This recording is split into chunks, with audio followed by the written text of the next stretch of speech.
पाठीमागे गोड बोला, पाठीमागे गोड बोला. हे जे मेसेजेसची रट लावली आहे ना, तर मला एक विचारायचं आहे, तुम्ही किती लोकांच्या पाठीमागे गोड बोलतात? ज्यांच्या तोंडावर तुम्ही गोड बोलतात त्यांच्या पाठीमागे पण तुम्ही गोड बोलतात का?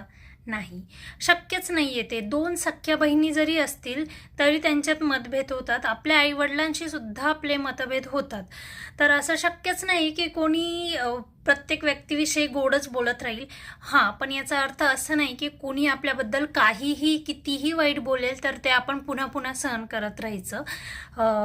ते अजिबात गरजेचं नाही आहे. पण सगळ्यांनी आपल्या पाठीमागे गोड बोलायचं हे अपेक्षा करणं पण खूप जास्त चुकीचं आहे. फक्त एवढं लक्षात घ्यायचं की आपल्याबद्दल आपण जे ऐकलंय जे आणि त्याबद्दल आपल्याला जे वाईट वाटलंय किंवा आपल्या डोळ्यात पाणी आलंय आपल्याबद्दल जे ऐकून, आपण ते दुसऱ्याबद्दल बोलायचं नाहीये. एवढं लक्षात ठेवलं ना तरी खूप होईल.